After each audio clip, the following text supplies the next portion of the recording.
Hi there. I hope you're doing really well despite this super hot summer.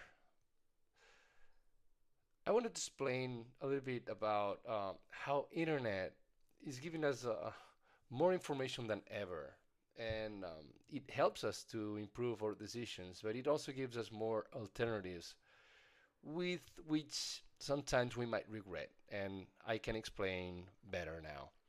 So in the late 90s, researchers Sheena Lyengard and Mark Leppert they set up a tasting table, upscale California supermarket. Um, and what they do is they showed shoppers 24, well, sometimes 24 varieties of jam, and in others they only saw six. So they did this A/B testing, and the large display attracted more attention, of course. So there were people enjoying and looking at the possibilities and all. But the attention did not become action. Roughly 30% of the shoppers exposed to six gems or the six options made a made a purchase. Let me repeat. It's 30% of the people that had like six options compared to only 3% of the people that had shown 24 options, meaning that there's this thing that it's called um, cognitive saturation, right? Where the more options we have, we feel limited in terms of making the decision. There's so many options, and we kind of feel stupid even because, of course, we want option, but too much of this option, it just it saturates us, right? So the more choice made the table more interesting, but made the choosing harder. And in the experiment involved something like trivial, like jam, right? But the modern world has built the same table for careers, investments, homes, holidays, friendships, romantic partners, you call it. I think the results of this experiment was also replicated by some of the big guys like the Procter and Gamble, and it was done with different flavors of yogurt or something like this. So if you look into it, you'll see that it's fairly easy to be replicated. So imagine now someone called Fred. Fred wants to make good decisions, of course, and he works hard, researches carefully, and compares his options. He assumes that the more information will produce greater certainty, but each new piece of information introduces another possibility path, right? He becomes better informed and less able to feel satisfied. So the same information that helps us to choose can make it harder to enjoy what we choose, if that makes sense. So that's the opportunity cost, right? Every decision creates two lives. The first is the life we actually live. The second is the imaginary life that we believe we might have lived. Buying a house, or imagine that it returns, or the returns that you could have if you would have invested that money instead of buying the house, or staying in your job and imagining that well, the promotion available that could have been elsewhere, right?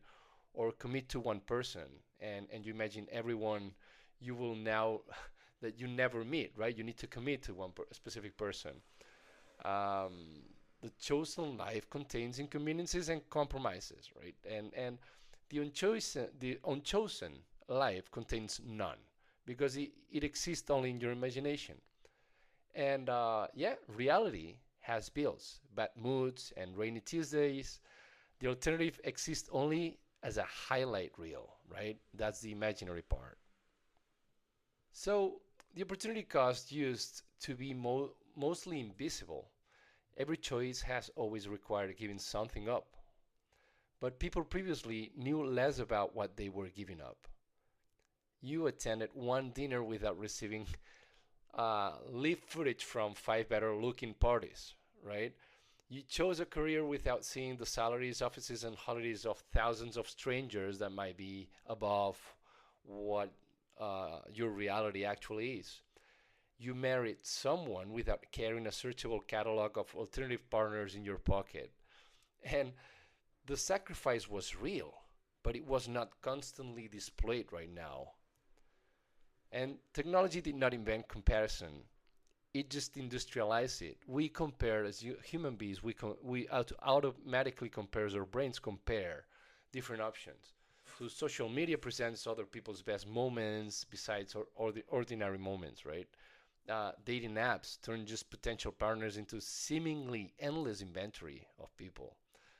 Job platforms continually advertise more prestigious and better paid roles. Financial media produces a new investment we supposedly should have owned every day.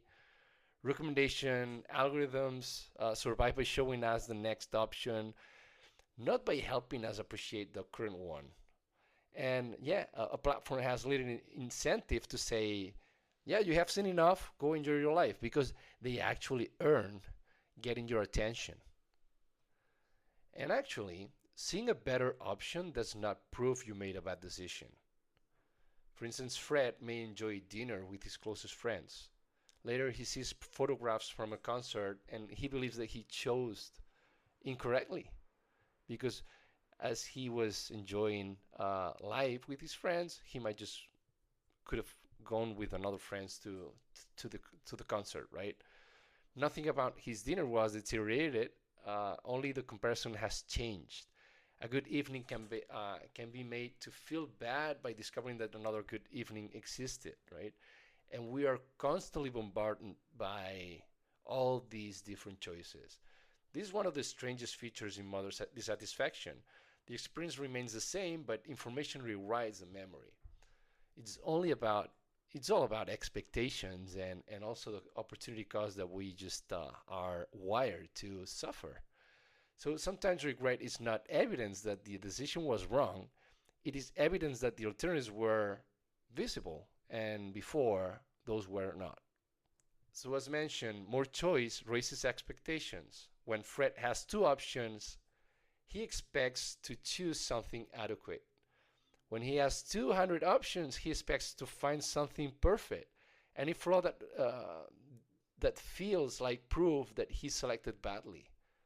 Abundance changes the standard for is it good or is it the best possible option? Good is achievable, best possible, it is impossible to verify basically, right? And for romantic relationships, expose the problem most clearly. A real relationship right now requires accepting imperfections. And imagine alternative has no imperfections yet, right? Because we always see what we want to see. Fred compares a complete human being with habits, fears, and difficult days to a profile containing six flattering photographs. The profile seems easier because Fred has not lived with its complexity yet. Endless alternatives can make commitment feel like settling. But commitment is not the discovery that no better person exists. It is the decision to stop conducting the search. So, love becomes difficult when a partner must compete not with another person, but with an infinite number of imaginary people. And the same principle applies to money. Investors can always find an asset that recently performed better. Someone who earned 8% feels successful until he discovers that another investment earned 20%. Their return has not yet changed, right? But their emotional experience has. There's an opportunity cost of 12%, right? From 8% to 20%. That's a loss in your brain, in your head. Financial media ensures that the best performing alternative is always visible after the fact, which is another biased, right? It's seeing after the fact, not having the risk before, knowing what the results are.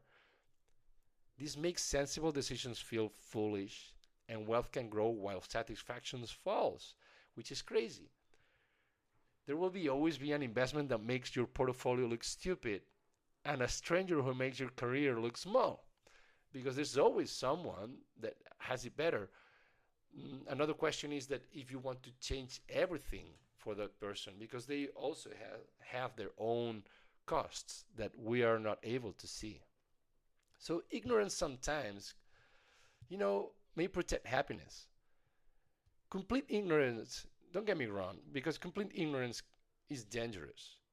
We need information to avoid fraud, understand risk, and discover genuine opportunities. But there is a difference between information that improves a decision and information that merely keeps the decision open. Once sufficient research has been completed, additional comparison may produce anxiety and rather than insights, right? So selective ignorance is not stupidity. It can be actually a boundary that we set for ourselves. So good decisions need an ending. Fred believes that decisions process ends when he chooses, right? Once it's chosen, that's it. In reality, he keeps reopening the decisions every time a new alternative appears, and that's a never-ending thing. A home cannot feel like home if it is constantly being compared with another property listings, right? Or a job cannot become meaningful if Fred checks a vacancy every morning. A relationship cannot deepen if every imperfect moment triggers another search. And that happens a lot today. Some choices become good partly because we stop comparing them and begin investing in them. We commit. So a decision is not complete when you select an option. It is complete when you stop auditioning its replacements. So the practical lessons is that, yeah, we need to decide what information would genuinely change our decision before the beginning of our search, right? We need to limit the number of options that we compare. We can use deadlines and then close the research, the search. Avoid checking rejected alternatives immediately after committing. Evaluate choices according to the information available at the time, not to what became obvious afterwards. Otherwise, we're always going to be miserable. And we can ask, is my current option bad, or have I merely seen another attractive option? Spend more energy improving the chosen path rather than inspecting the path that we rejected, right? Remembering that the unchosen alternative is being imagined without seeing the real hidden costs many times. So if Fred believes happiness will come from finding the option with no opportunity cost, he would be wrong. And such an option does not exist. Every meaningful life excludes thousands of other lives. That's a reality. But the person who marries gives up another partners, and that's the commitment. That's what makes the relationship special. The entrepreneur gives up stability. The person who stays close to the family may give up opportunities elsewhere, of course. A life that includes everything would require choosing nothing. The goal is therefore not to eliminate opportunity costs. It is to choose which costs are worth paying and then stop asking the internet to show us what we miss. So, a good life may depend less on having the best option available and more on giving our full attention to the option that we choose. And for that, we need to limit our exposure to such an amount of information that all social media and our internet it's actually giving to us. We need to strike a balance, and that's key for most of the things in our lives. Thanks so much for listening, I guess, and I hope that I'll see you next one. Take care. Bye.